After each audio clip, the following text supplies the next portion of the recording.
আসসালামু আলাইকুম এভরিওয়ান, সবাই কেমন আছেন? ভালো তো? সুরাইয়া রান্নাঘরে সবাইকে স্বাগত জানাই। আজকে আমি আপনাদের সাথে শেয়ার করব একটা ডিম আর ময়দা দিয়ে একটি দারুণ স্বাদের নাস্তা রেসিপি। আপনারা দেখে বুঝতেই পারছেন কতটা লোভনীয় লাগছে এই নাস্তা রেসিপিটি। দেখতে যতটা লোভনীয়, খেতেও কিন্তু খুবই টেস্টি হয় আর বানানোও কিন্তু একদম সহজ। একদম কম উপকরণ দিয়ে এই নাস্তাটা কিন্তু খুব সহজেই তৈরি করা যায়। তো বন্ধুরা, স্কিপ না করে পুরো ভিডিওটা দেখতে থাকুন, আশা করছি ভালো লাগবে। আজকের রেসিপি আপনাদের যদি ভালো লাগে লাইক কমেন্ট শেয়ার করবেন, আর আমার চ্যানেলে নতুন বন্ধু হয়ে থাকলে চ্যানেলটি সাবস্ক্রাইব করে আমার পাশে থাকবেন। নাস্তার এই রেসিপিটি বানানোর জন্য প্রথমে আমি এখানে নিয়ে নিচ্ছি 1 কাপ ময়দা, নিয়ে নিচ্ছি সামান্য লবণ, আর নিয়ে নিচ্ছি 2 টেবিল চামচ রিফাইন্ড অয়েল। আপনারা এটা আটা দিয়েও তৈরি করতে পারেন, সেটাও যে খেতে খারাপ লাগে তা নয়, তবে ময়দা আমি একটু বেশিই পছন্দ করি, তাই ময়দারই এই নাস্তাটি তৈরি করলাম। আপনারা চাইলে আটা দিয়েও করতে পারেন। এখন খুব ভালোভাবে হাত দিয়ে ডলে ডলে মেখে নেব।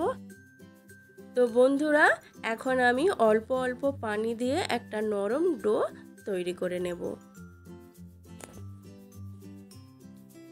এই তো হয়ে গেল একটা নরম ডো তৈরি করা। এখন আমি এটা ঢাকা দিয়ে রেস্টে রেখে দেব 1 ঘন্টার জন্য। ততক্ষণ এই দিকে আমি একটা পুর তৈরি করে নেব। নাস্তার জন্য একটা পুর আমি তৈরি করে নেব। তো তার জন্য দিয়ে দিচ্ছি কড়াইয়ে সামান্য পরিমাণ সর্ষের তেল, আর ফোড়নে দিচ্ছি গোটা জিরে। আর এখানে নিয়েছি 3টে বড় সাইজের পেঁয়াজ, একটা গ্রেট করা গাজর, আর দিচ্ছি 2-3টে মতো ছোট ছোট করে কুচি কুচি করে কাঁচা লঙ্কা কেটে নিয়েছি। এখন কড়াইয়ে দিয়ে দিলাম পেঁয়াজ কুচি আর সামান্য লবণ। লবণটা দিয়েছি যাতে তাড়াতাড়ি পেঁয়াজটা ভাজা হয়ে যায়। এখন খুব ভালোভাবে নাড়াচাড়া করে পেঁয়াজটা একটু লালচে ভাব করে ভেজে নেব। তো বন্ধুরা, পেঁয়াজটা কিন্তু বেশি ভাজা যাবে না, একটু হালকাভাবে ভেজে নিতে হবে। এখন আমি দিয়ে দিচ্ছি সামান্য হলুদের গুঁড়ো আর সামান্য লঙ্কার গুঁড়ো দিয়ে আবারও খুব ভালোভাবে মিশিয়ে নিচ্ছি। তো বন্ধুরা, এখন আমি দিয়ে দিচ্ছি গ্রেট করে রাখা গাজর আর কুচানো কাঁচা লঙ্কা দিয়ে আবারও খুব ভালোভাবে মিশিয়ে নেব। আমার ভিডিও যারা দেখেন ভালোবাসেন তাদেরকে অসংখ্য অসংখ্য ধন্যবাদ, এবং আজ যারা নতুনরা আমার রেসিপি দেখছেন তাদেরকেও অসংখ্য ধন্যবাদ। তবে আজ যারা নতুনরা আমার রেসিপি দেখছেন প্লিজ চ্যানেলটি সাবস্ক্রাইব করে আমার পাশে থাকবেন। তো বন্ধুরা, পেঁয়াজটা হালকাভাবে ভেজে নিয়েছি, আর দিয়ে দিলাম একটা ডিম, দিয়ে আবারও খুব ভালোভাবে সব মিশিয়ে পেঁয়াজের সঙ্গে ডিমটা খুব ভালোভাবে ভেজে নেব। তো বন্ধুরা, এই তো পুরটা আমার তৈরি করা হয়ে গেল। এখন আমি কড়াই থেকে নামিয়ে নেব। তো বন্ধুরা, 1 ঘন্টা আমি রেস্টে রেখেছিলাম। এখন আমি এই ডো থেকে ছোট ছোট আকারে লেচি কেটে নেব।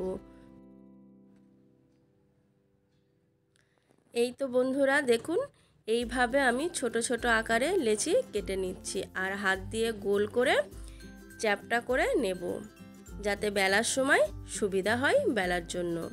এই তো বন্ধুরা, একটা লেচি আমার রেডি হয়ে গেল। তো বন্ধুরা, এখন আমি সবগুলো লেচি কেটে নিয়েছি। এখন আমি এখান থেকে একটা লেচি নিয়ে বেলে নেব। তো বন্ধুরা, এই লেচিটা কিন্তু একদম পাতলা করে একটা রুটি তৈরি করতে হবে।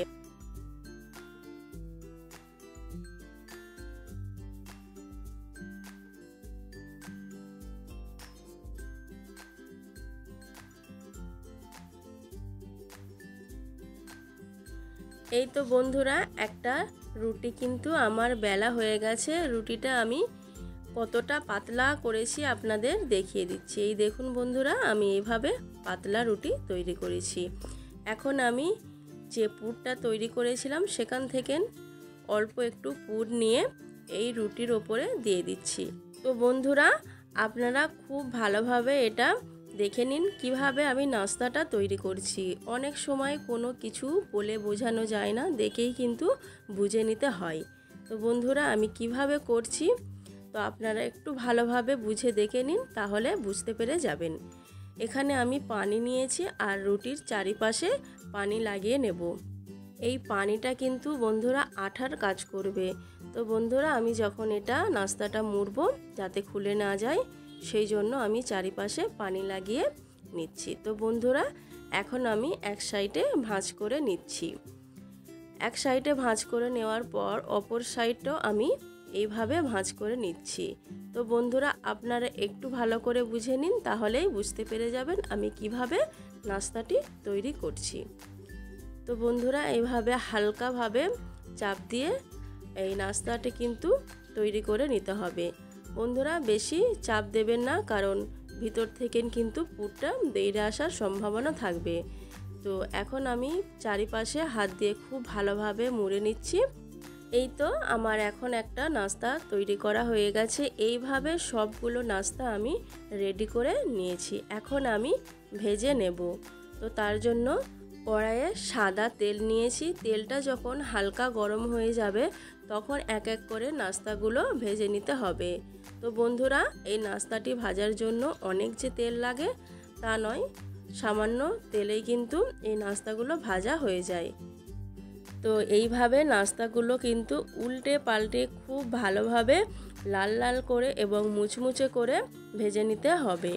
তো বন্ধুরা এই সময় গ্যাসের ফ্লেমটা একদম হাইতে রাখবেন না, লোতেও রাখবেন না, মিডিয়াম ফ্লেমে রেখে নাস্তাগুলো ভেজে নিতে হবে।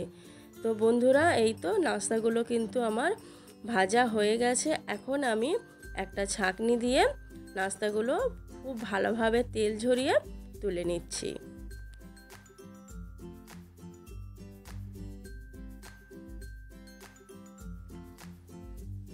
তো বন্ধুরা একইভাবে বাকি যে নাস্তাগুলো আমি ভেজে নিচ্ছি। তো বন্ধুরা এই নাস্তাগুলো খেতে এতটাই টেস্টি লাগে, আপনারা বাড়িতে একবার হলেও এই নাস্তাটি তৈরি করবেন, দেখবেন বাড়ির ছোট থেকে বড় সবাই ভীষণ পছন্দ করবে। এটা আপনারা বাচ্চাদের স্কুল টিফিনেও কিন্তু দিতে পারেন। সবগুলো নাস্তা আমি প্লেটে তুলে নিয়েছি। দেখুন বন্ধুরা কতটা লোভনীয় লাগছে এই নাস্তাগুলো। তো বন্ধুরা আপনারা অবশ্যই বাড়িতে একবার হলেও ট্রাই করবেন এই নাস্তাটি। এখন আমি আপনাদের একটা দেখিয়ে দিচ্ছি যে ওপরটা কতটা ক্রিস্পি এবং মুচমুচে হয়েছে, আর একটা ভেঙেও আমি আপনাদের দেখিয়ে দিচ্ছি ভিতরটা কত সুন্দর পুড়ে একদম ঠাসা হয়ে রয়েছে। তো বন্ধুরা দেখুন কতটা সুন্দর হয়েছে এই রেসিপিটি, খেতে কিন্তু দুর্দান্ত স্বাদের হয়। তো বন্ধুরা আজকের রেসিপি ভালো লাগলে লাইক কমেন্ট শেয়ার করবেন, আর আমার চ্যানেলে নতুন বন্ধু হয়ে থাকলে চ্যানেলটি সাবস্ক্রাইব করে আমার পাশে থাকবেন। খোদা হাফেজ।